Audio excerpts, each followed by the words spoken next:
Palestinian Authority President Mahmoud Abbas condemned Israel's actions in Gaza, characterizing them as a full-scale war of genocide. He asserted that the Palestinian people will not allow a single centimeter of Gaza to be taken and emphasized their determination to remain in their homeland. President Abbas criticized the international community for its failure to resolve the Palestinian issue with a just solution, attributing the ongoing Israeli aggression to a lack of sincere political will. He highlighted the absence of a peace process, stating that there is no Israeli partner for peace during the current government's tenure. If you want to know more about Hamas and Israel conflict in Gaza, watch this Speech of Arab Group. You will understand more. Thank you for watching Daily Logos.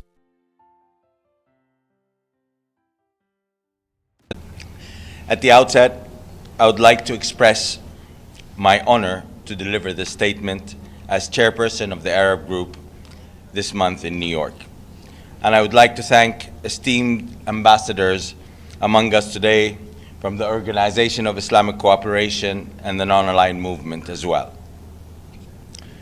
The displacement of Palestinians in Gaza must be unequivocally rejected. The Arab Group categorically rejects such displacement, which constitutes a clear violation of Article 49 of the Fourth Geneva Convention of 1949, prohibiting the forcible transfer of protected populations from occupied territories, irrespective of motive. We commend the international community's firm stance in rejecting these proposals and reaffirming their illegality under international law. A united and unequivocal rejection by member states is imperative. This is not acceptable whether it is against the people of Palestine or any other state. We would also like to shed light on the ongoing, alarming Israeli expanded aggression in the West Bank. These actions are a clear violation of international law and must stop immediately. Colleagues, this very institution was founded on the fundamental pillar of upholding and respecting international law in order to maintain peace and security worldwide. And what we have been witnessing for the past 15 months is jeopardizing our multilateral system.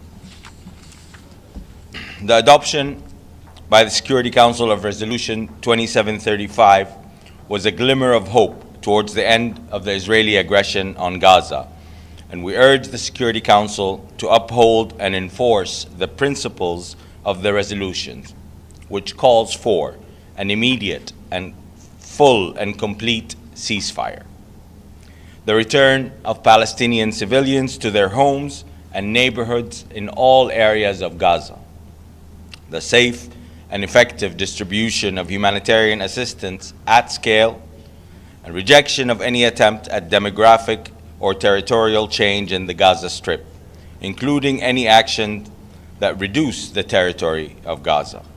And finally, the unwavering commitment to the two-state solution consistent with international law and relevant UN resolutions. In addition, we commend Qatar and Egypt, as well as the United States, for the utmost dedication in working around all the obstacles that are jeopardizing the ceasefire deal. The entire world supports a ceasefire in Gaza, and we all want to see its full implementation to lead to a sustainable and lasting ceasefire and to peace to the region and the world.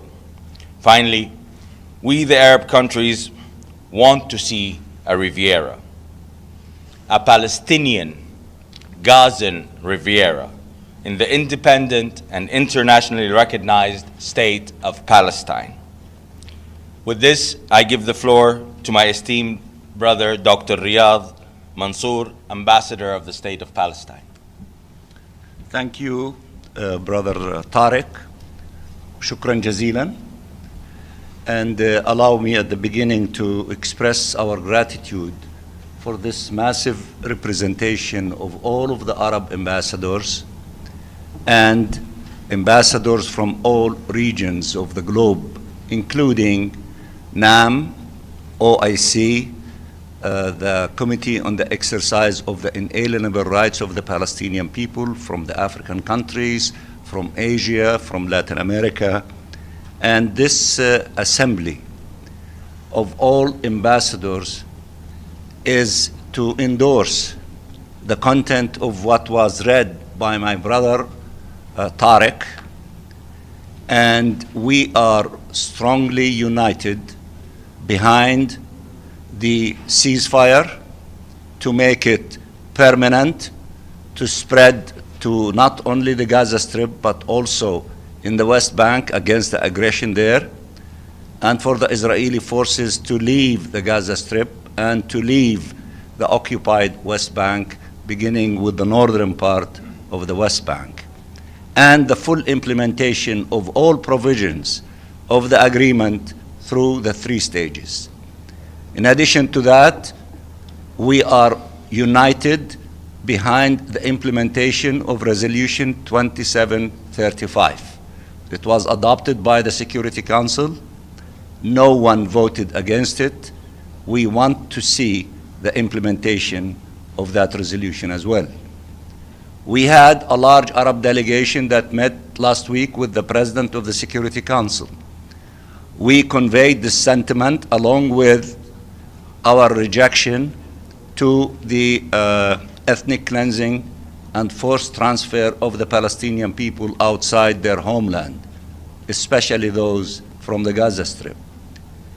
And we are very grateful for the Chinese ambassador who conveyed the content of our meeting, including we extended an invitation to the Security Council to come and visit the land of the State of Palestine, including the Gaza Strip. We also had yesterday a meeting of all the Arab ambassadors with all of the European Union ambassadors in their offices. It was a very powerful meeting.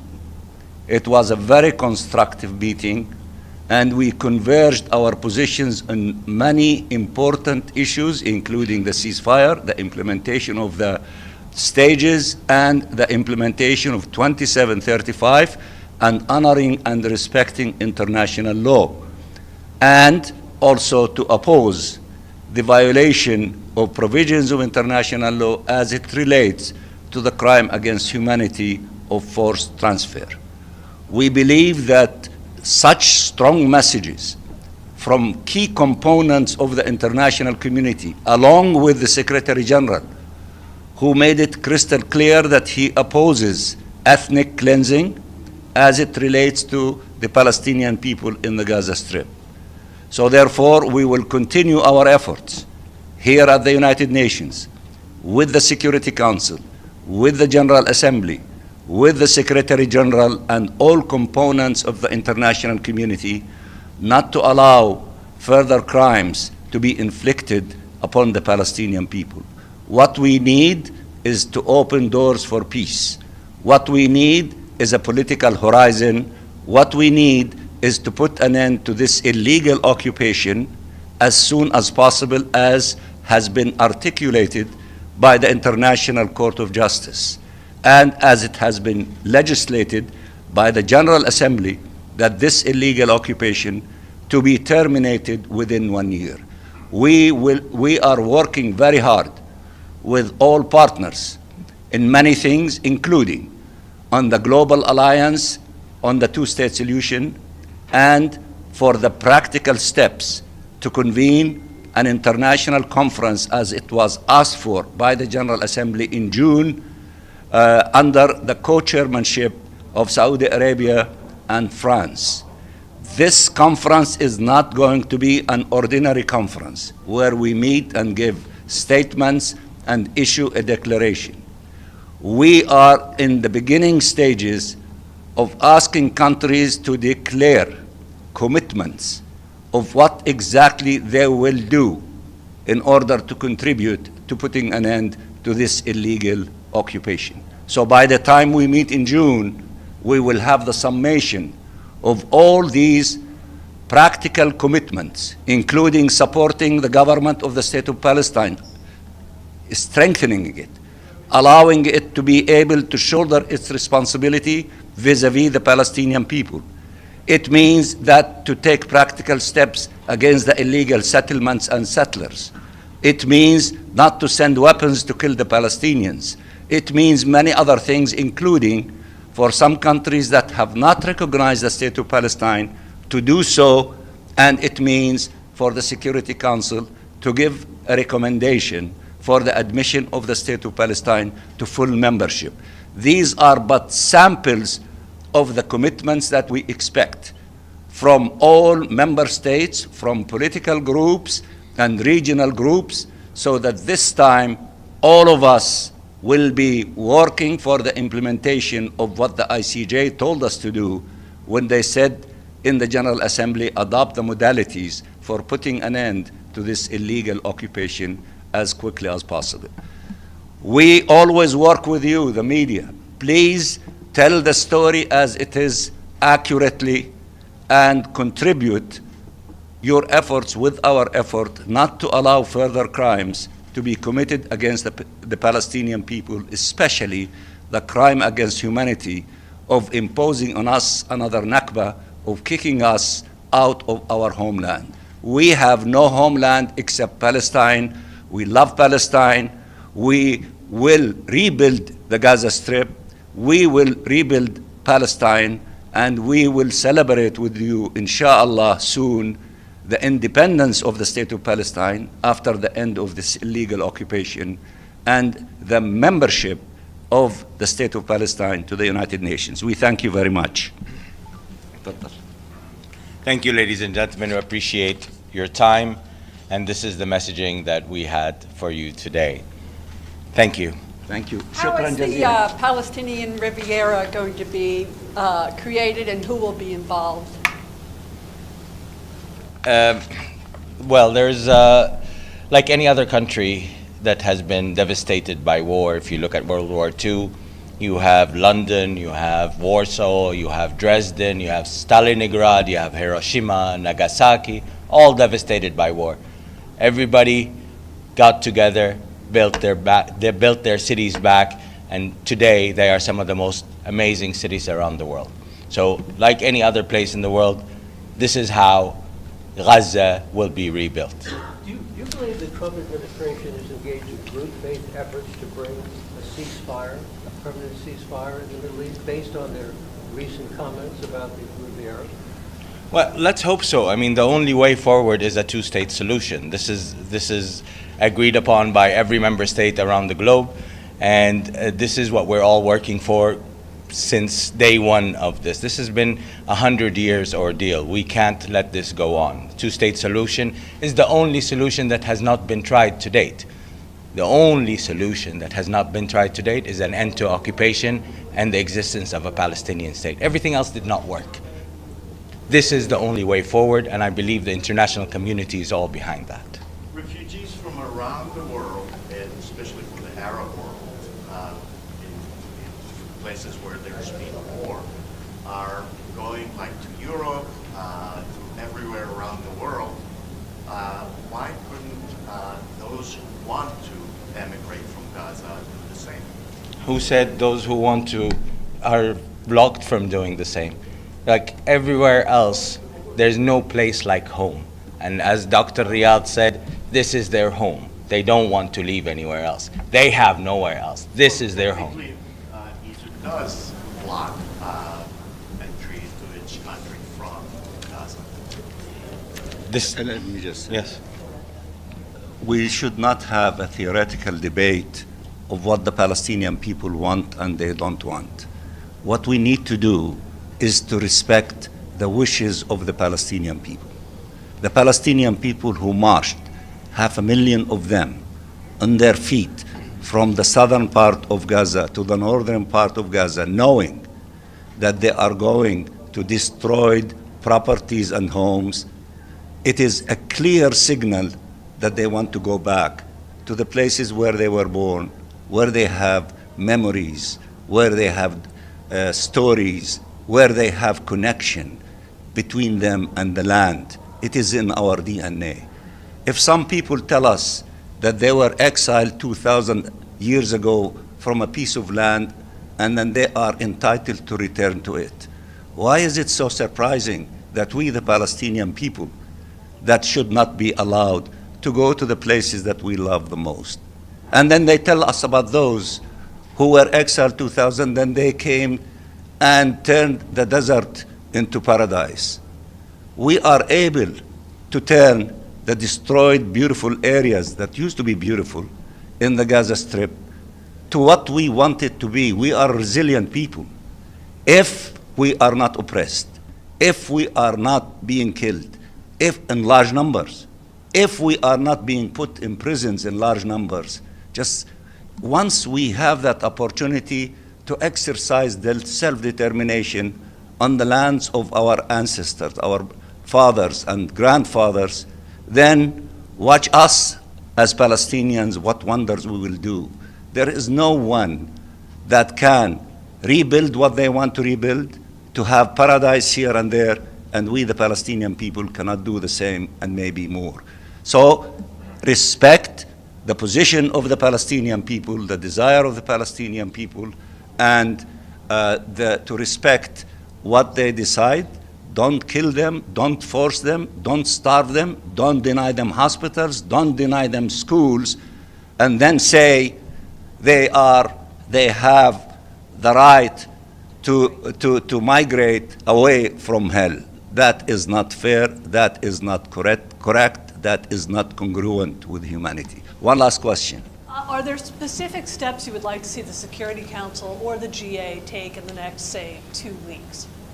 Yes, we told the Security Council for the next few weeks, you have two things that you declared that you are united around. One is the implementation of Security Council Resolution 2735 that has many things, including the rebuilding of Gaza, returning to Gaza, and unifying it with all the lands of the state of Palestine.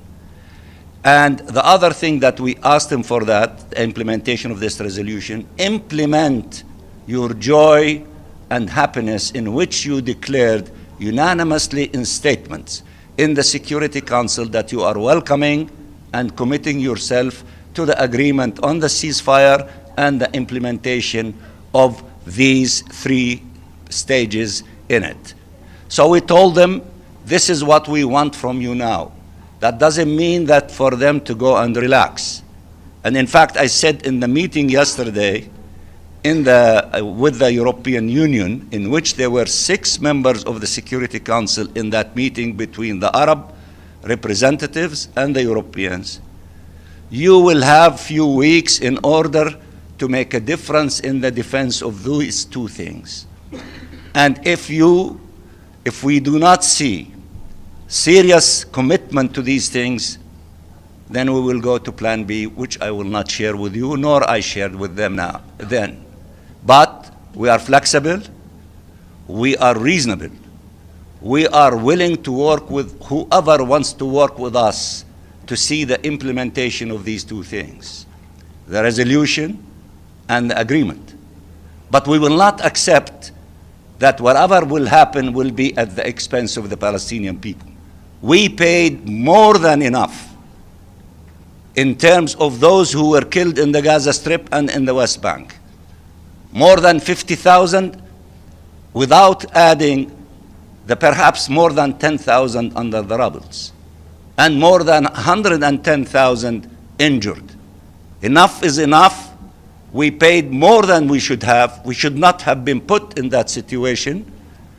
But in spite of that, we need to put an end to this tragedy, to this genocide, and to begin the process of healing, fixing the schools, fixing the hospitals, cleaning the roads, having clean water, putting our lives in order to allow for temporary housing and shelters to be erected, so to pave the way for the reconstruction stage. The Arabs, based on the plans that we submitted as the leadership of the Palestinian people, which we circulated it to all members of the United Nations. If you don't have it, we'll be more than happy to circulate it to you. The Arabs, based on that and other creative ideas, led by our brothers from Egypt, will be in the next few days, as a result of consultations at high levels in Riyadh and the summit in Egypt on the 27th, and a ministerial meeting in Jeddah of the OIC on the 7th of March, we will be able to put the alternative for those who say there is no alternative but their ideas, to show that the Arabs, the Muslims, together, and many of our friends, we have plans of how we can save Gaza, how we can help the people in Gaza to pave the way for beginning the process of reconstructing Gaza, and we will.